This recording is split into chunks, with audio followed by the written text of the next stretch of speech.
Hey guys, it's Jessie. Welcome back to my channel. Welcome back to another video and another reading vlog.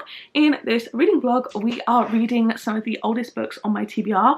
I have had most of these, I think, prior to 2023 maybe, so they're at least probably 3 years old at the very least. So my kind of goal for this year is to probably try and finish them all off if I can, but we will see. I'll put up like a little graphic so you guys can see all the books that I have prior to 2023, I believe, and you can see kind of what our options were. Okay, so I feel like I actually want to speak to this graphic for a second because I just said I'd flash it on the screen. You can see these are all of the books that I have owned pre-2023. So the top left where it says series, those two are parts of series that I do own the entire series of. I didn't want to clog up the graphic with the entire series. The rest of these are standalones. You can see that some of them are like BookTok popular ones, well-known ones, other ones like I haven't seen anyone talk about online at all. So I would love for you guys to let me know in the comments any of these that you think I should prioritize. Obviously certain ones I've actually heard about are more appealing to me than ones that I don't know, randomly picked up at the charity shop when I started reading. There's a really strong mix here of genres, age ranges, stuff like that. So yeah,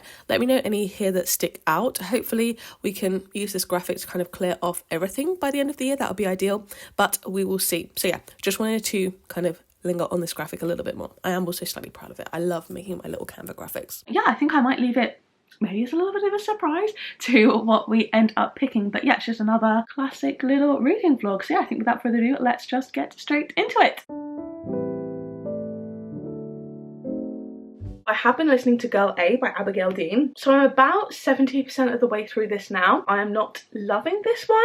I'm just a little bit confused about the direction in this one. So in this, we are following Lex, who is Girl A. She was basically one of like 7 kids or so in this like quite abusive household, and then kind of she escaped, and that was the kind of pseudonym she was given like in the court case by the police, stuff like that. And her mum has recently died in prison, and she has like got kind of, I guess, control of the house that they were living in when everything happened, and she's basically trying to get back in contact with all of her siblings to try and get permission to kind of like do something with this house, pretty much. So the story is kind of broken up into, I guess, sections, chapters that follow each sibling, and we kind of get like flashbacks of kind of Lex interacting with them and stuff that happened when they were kids, and then her in the present day, kind of how they've dealt with things and trying to get in contact with them. Basically, that's kind of what we're going for. And I'm just confused because like sensational, gripping, astonishing, not really. It says the biggest mystery thriller since Gone Girl, and you'll stay up reading till 3 AM. So I'm just really perplexed at where the kind of mystery is here. There is currently no mystery and nothing is thrilling. I don't think the flashbacks really work in terms of like keeping the excitement or like anticipation there, because like we obviously know how things turned out because she's also like narrating from the present timeline. So yeah, I'm just a little bit confused about where it's going, what's going to happen, unless there's going to be some massive twist at the end.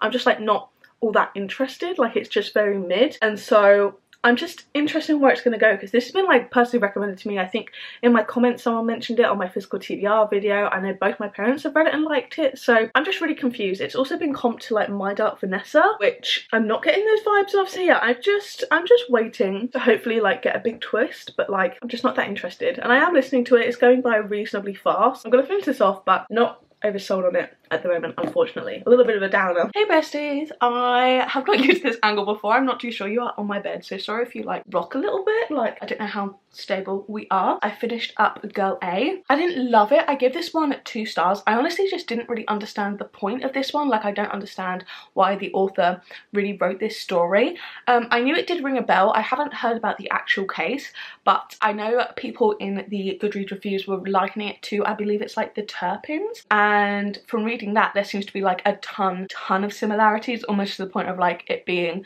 pretty much a retelling, I guess, of that, which just sits really badly with me. There was, I guess, a reveal in here, more, I guess, of like a just plot development. That aspect I thought was predictable. That was the only kind of thrilleriness of it. I didn't like the way we kept jumping between timelines. We would kind of jump into the past with just like a paragraph break, not even like a chapter, new page, anything like that, and it got confusing knowing like the perspective and stuff like that. I also didn't particularly care for our main character very much. I didn't feel connected to her, and overall I just like didn't really think there was much of a point of the story. It felt, yeah, I guess a bit directionless, pretty pointless, and I think the ending as well I didn't really like, and yeah, overall I think nothing really happened besides like what you would expect to happen. Everything kind of played out as it was, so yeah, just felt a bit redundant and pointless. I decided to give it 2 stars. I would not personally recommend that one.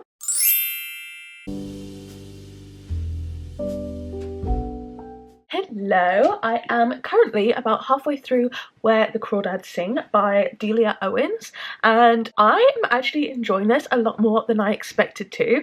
I'd heard some quite mixed things. I know this was quite popular like 2-3 years ago, and I never actually got around to it, obviously. But I am actually finding this quite enjoyable so far. I'm listening to the audiobook and I'm having a good time with it. This is basically kind of like a literary mystery. In this one we're following Kaya, who is kind of known as the Marsh Girl. She grows up with like an abusive dad, and her mum and siblings leave like individually when they're old enough, and she's kind of left alone with him, and he's out like getting drunk for days. So from the age of about 10 or so, I think, she is kind of left to fend for herself. Like, she's not going to school or anything like that. She can't read until she's like 14, but she's like obsessed with the marsh. They live kind of in like the Outer Banks area, I think, and she is like really good at kind of like identifying animals and like knowing a lot about them, stuff like that. And we're basically following her kind of growing up. She forms a couple of connections with people from town, but this is set in like the 50s, 60s, and they're very prejudiced towards her. They don't often like her, but she's got a couple of like connections being made, romances, that sort of thing. And then at the same time, every now and again we get a chapter that is set, I believe, about 10 years or so from the start of the book forward, and we're slowly moving forward in time to that point, in like 1969 or so, where one guy from town, Chase Andrews, has died. He's like fallen off the fire tower or something, and they believe that he's been murdered, and I think we're kind of leaning towards the police pretty much thinking that it's her, and probably going to delve more into that in the second half. But it is exciting and it's definitely interesting. I don't kind of know where things can go. I don't actually know like whether she's done it or not. Like, that's what's interesting as well, because we are reading from her perspective, but like we don't necessarily know. So yeah, I don't have tons to say about it. I think it's quite a popular book, so you probably know about it already, but I'm definitely enjoying it more than I thought. I was thinking it's going to be like a 3, but I actually think it's probably nearer a 4. Like, I'm having a good time with it. I'm enjoying listening to it while I play my homescapes, which is like my favourite hobby at the moment. But yeah, like, I'm having a good time with it, and I will probably catch up with you when I finish it. I'll probably finish it off today, so I don't think I've got too much left of the audiobooks, and I do want to play some homescapes today. So I will probably see you still in this outfit later when hopefully I have finished this one up. Okay, so I have now finished up Where the Crawdads Sing, and I did actually really enjoy this one. I really enjoyed the kind of listening experience of this. I don't know whether I would quite have enjoyed it as much if I was just reading it physically. I'm not sure. I mean, I don't know. Obviously, I didn't have that experience. But I did enjoy this one. I decided to give this a 4 stars.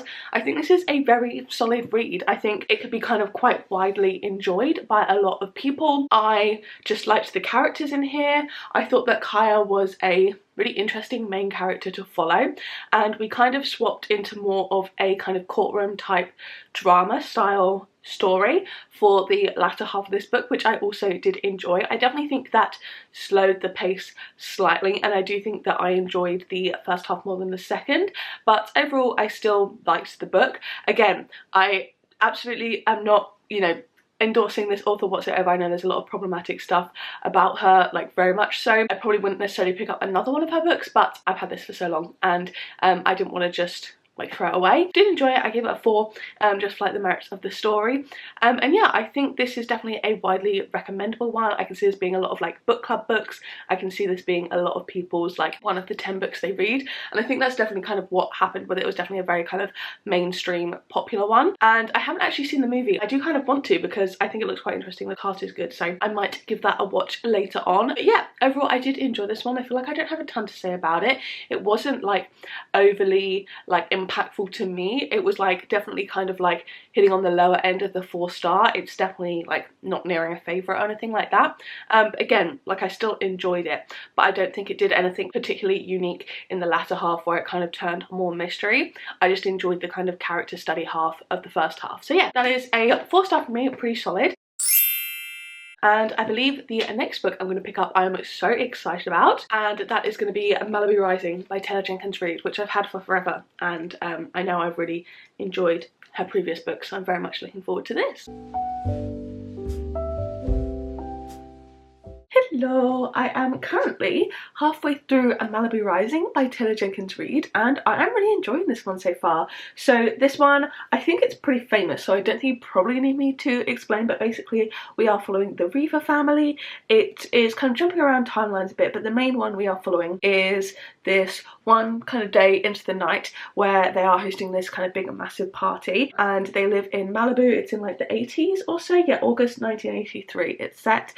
They host this massive party every year, like all these rich famous people come because their dad is estranged from them, but he is like a famous singer. The four kids kind of host this massive party every year, and it's basically what happens throughout the night. There's a lot of kind of interlocking, interconnecting stories and stuff. We jump around a little bit to their parents when they first met, stuff like that, and then throughout their kind of childhood a little bit, and now we're kind of more so just kind of focused on the party itself. And basically each person has like a little bit of drama or like secrets that they're dealing with, and like they're probably all going to come to head at the party, and we basically find out at the start the like mansion that it's hosted in has gone up in flames. So we're kind of working our way to figure that out, and this is really, really interesting. I'm really enjoying it. We have a tiny bit of overlap with Evelyn Hugo because Mick Reaver is a character in that, however not like overly or anything like that, but yeah, I'm enjoying it so far. I know I enjoy Taylor Jenkins Reid's writing anyway. I've enjoyed Daisy Jones and Evelyn Hugo, so this isn't exactly surprising to me that I am enjoying it. It's not giving 5-star energy, but like I feel like Taylor Jenkins Reid is a solid kind of 4-star-ish author for me, so I kind of knew that I would enjoy it. Her books are very kind of widely enjoyed. I think most people would probably have a good time with it, but this is proper giving like a summer surfer vibes. It's making me want to take up surfing, even though I know I'm terrible at it. I've tried it, I'm bad, but like the aesthetic of it, like I really want to live that life, do you know what I mean? Overall, like I'm enjoying the writing. I like that we're jumping around because that means I'm not like getting bored or anything like that, and yeah, overall it's like an entertaining story. I'm excited to see where things go. You can tell like there is some tension building, and we're obviously going to get to a point where that tension comes to a head, which is exciting. I'm hoping to finish this off today because it's a pretty quick listen. I have been listening to the majority of it because I've got the audiobook from my library, which has been fun. So yeah, I mean, that's pretty much where we're at. I'm enjoying it. I'm probably going to do a little bit of colouring whilst I listen to the rest of it. Like, writing's good, characters are entertaining, and fun to read from, plot's interesting, so like, no complaints. It's just a pretty good book, and I really do like the cover. I love the kind of like aesthetic of the cover. I think it's so pretty. So yeah, having a great time so far.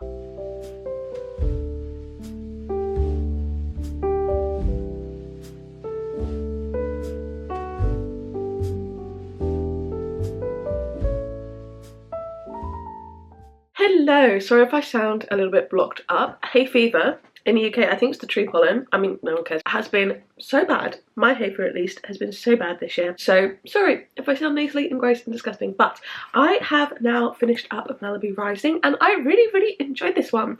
I like this one a lot. It definitely exceeded my expectations a bit. I think because I went into this with the expectation that it was going to be a little bit less plot focused because it only goes over one night, maybe it'll be more character focused, stuff like that, which is a little bit hit or miss for me.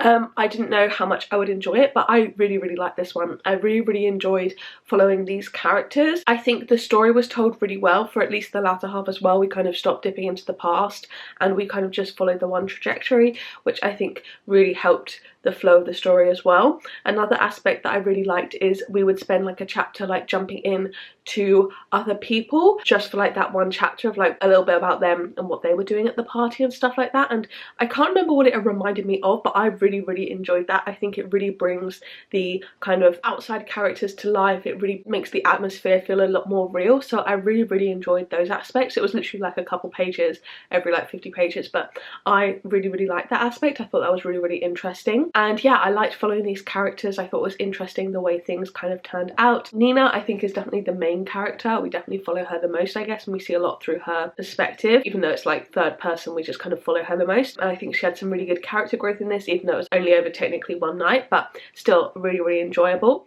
And yeah, overall, I like this one a lot. I decided to give this one a 4.25. Like this one more than Where the Crawdads Sing, and obviously a lot more than Girl A. I really enjoyed this one. I definitely would recommend it. And yeah, definitely a highlight of the video for me, and definitely a kind of unexpected, not fave, but like I definitely enjoyed it more than I had expected to. So yeah, really pleasantly pleased about that, and I do really like the little flappy bit here, I can't lie. I find it very satisfying. that is the end of this little vlog. Sorry if I've been a little bit all over the place in some vlogs recently. I feel a little bit all over the place up here, and sorry a couple of them have been a little bit shorter. I'm trying to get a little bit better to doing my longer vlogs back again. I've got a couple bigger video projects that I'm working on that I'm excited for. So yeah, I had a 4.25, 4 and 2. Mixed vibes, but I definitely want to kind of continue on with the aim to finish off the older books on my TBR this year, so hopefully we can do that. So yeah, I really hope you guys did enjoy. If you did, don't forget to give it a like down below, hit subscribe and turn the bell to on a little collab, and make sure you turn on all notifications, then you'll be notified every single time I post a new video.